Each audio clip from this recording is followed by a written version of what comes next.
Alright, so today what we got going on is, well, it's time to start the drift project of the IS300. And there's Junior in there. We're going to torque the wheels down on the IS300. We actually changed, we're going to start on this one, we're going to start taking the interior out today. But we actually changed the wheels from the IS300 to the 350Z. They need cleaned, and needs lowered. So we're going to figure out what we're going to have him drive, and we're going to go ahead and start taking the IS300 apart, getting the rear diff out of it. We're going to pull all the stereo system and all that stuff out of it. That was part of the deal. The guy that I got it from, they're keeping all the stereo stuff, so I got to give it back.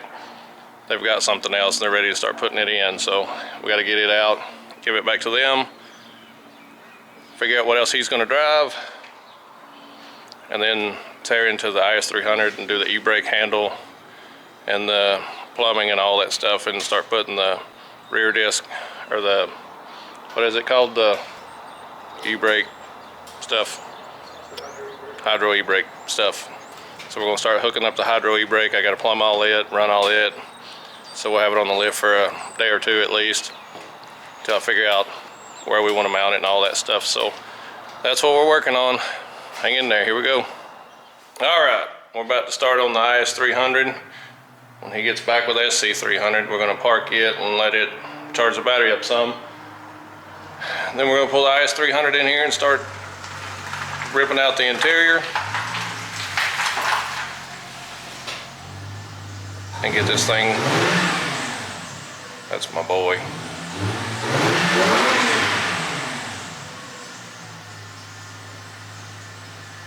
I love it, kid. Alright, we got the interior out of the car, and Junior's gonna back it out here. We're gonna wash it, he's dedicated. Roll it down.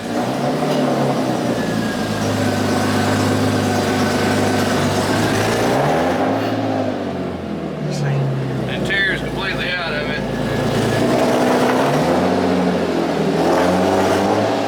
Loud in here.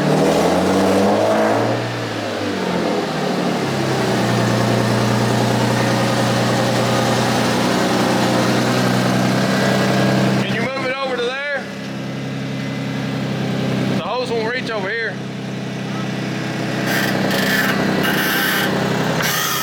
Yeah, we gotta grease the front end of this thing. This is Ethan's hatch.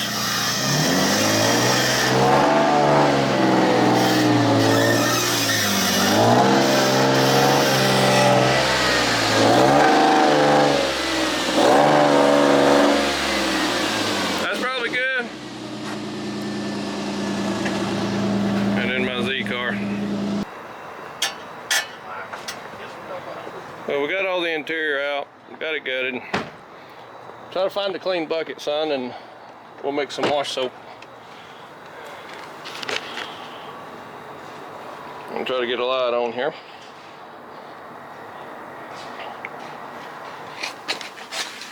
But we did go ahead and you can't see anything right now, but we'll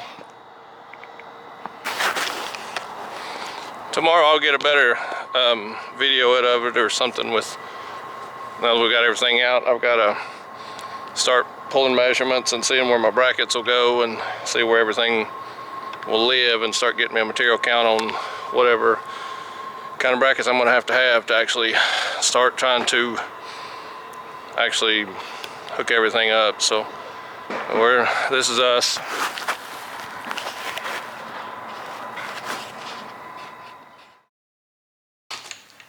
Hey guys, welcome to another episode of What's in the Box. Let's see what is in the box. Let's go with it. Alright.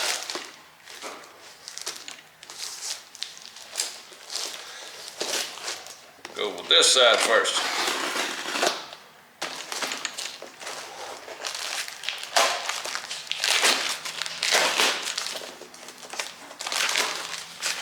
Odd shaped box. Wonder what's in it.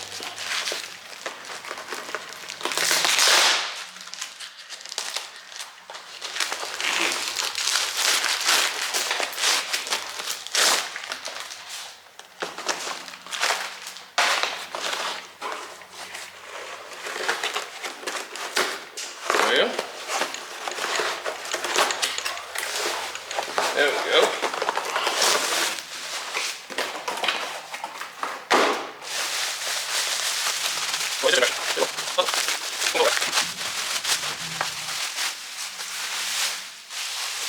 What this is the final piece of the puzzle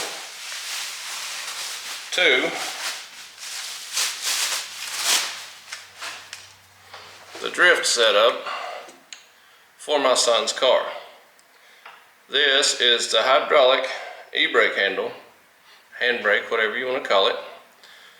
So what you do is you mount this jewel in the car, and so when you want to power slide to say you're going into a curve and you're wanting to kick the rear end around, you grab your e-brake, and that actually runs straight down the line to the back brakes where your second calipers, you've added in a second set of calipers in the rear end, and that locks your rear tires momentarily, breaks traction in the car, and allows you to steer it into a slide, into a curve, and start drifting. So this is the main piece to make all that, well, one of the main pieces to make all that happen. So this is, and it's designed to be pulled and then it, retract back to where it goes. So you engage the brake as you need it, and because you're still going to have to continue to shift gears and all that, so that allows that to, it travels and it goes back. It is adjustable. This is one of the, I don't want to say cheap, one of the off brands, because it's still like $100 or so. It has its own reservoir. I think you can get them cheaper without the reservoir made on, and it has a place to add in a reservoir, or you can run a line up to your existing brake. I would rather have it this way, so that way we don't have a line we have to move from the actual, this is just a brake master cylinder, so we don't have to move a line from this master cylinder up to the existing master cylinder. I would rather it have its own separate one, so, and this is what we're looking at. Pretty solid looking piece. It actually looks pretty good.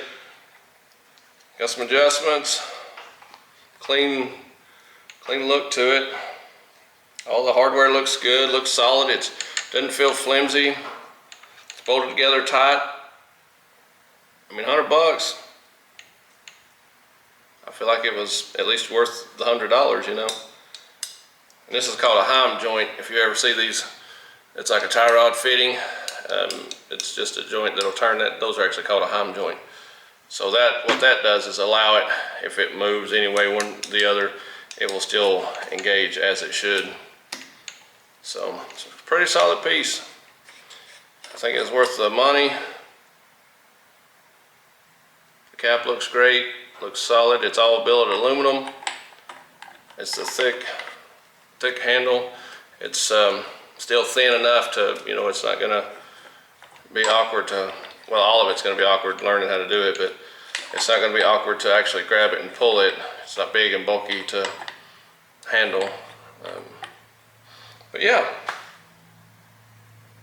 that's the final piece of the puzzle to do the handbrake setup to the drift car, in which it's actually in the air now above us.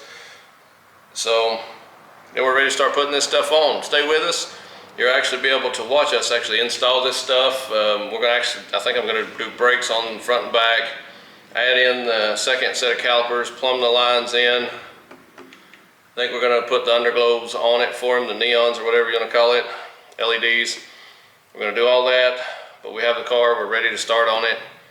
And again, this car, it has its issues, it's kind of banged up and stuff, but it's a drift car. If you get into drifting, don't take a nice car that you're afraid of scratching or damaging and stuff. Don't even attempt it. Just get you an old cheap something, rear wheel drive, weld the rear diff up, and make sure it's a manual transmission and go for it.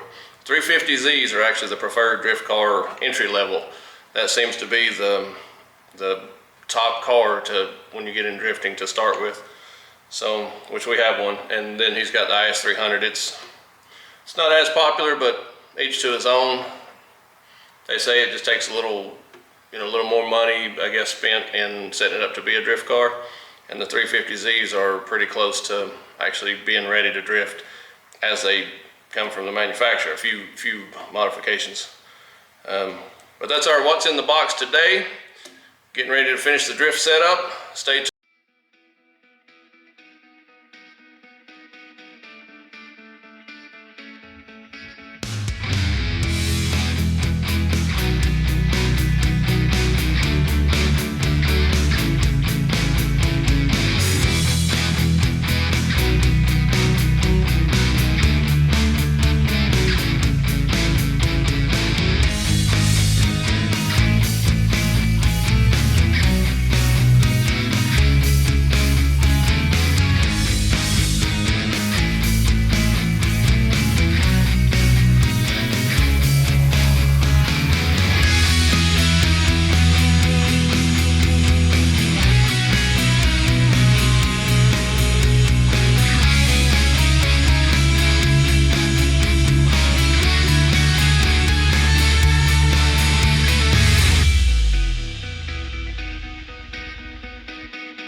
Alright, so the LEDs we end up having, I guess it's my fault. I ordered some and they like flash all the time. Like they go from red, green, blue, purple, whatever.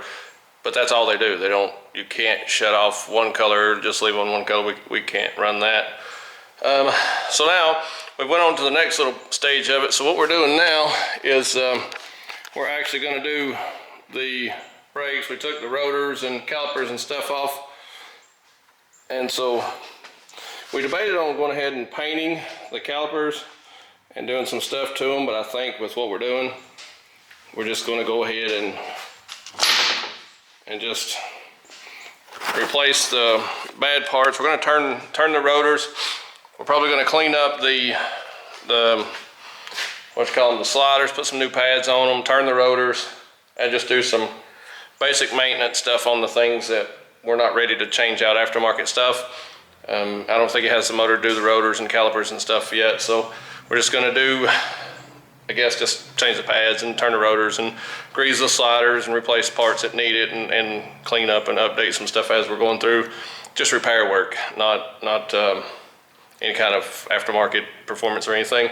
So we're going to go through that, and then we're going to do the front ones, then we're going to jump to the back. I'm going to probably go ahead and pull the rotors and everything off tonight and take all the rotors and have them turned. We'll probably end up changing the front pads, the rear pads, the factory e-brake, and then before we start really replacing anything with aftermarket parts. So we just at least do some maintenance. But when we get to the back, I can actually go ahead and start hanging the hardware for the e-brake system and putting it in place, bolt everything in, get the second caliper ready to set on. And so when we go back with the rotor after it's turned, we can actually put the second caliper on, and that part will be done. And then all we have to do is run the lines and then the handbrake. I may end up having to build a bracket for the handbrake, but it'll go quick. Just to add a little to the existing stuff is about all that's going on there. So the neons are out of the picture at the moment, so that's one less thing we're working on right now. Then we got to change the steering wheel. So, all right. Got the front brakes off. About to start on the back ones.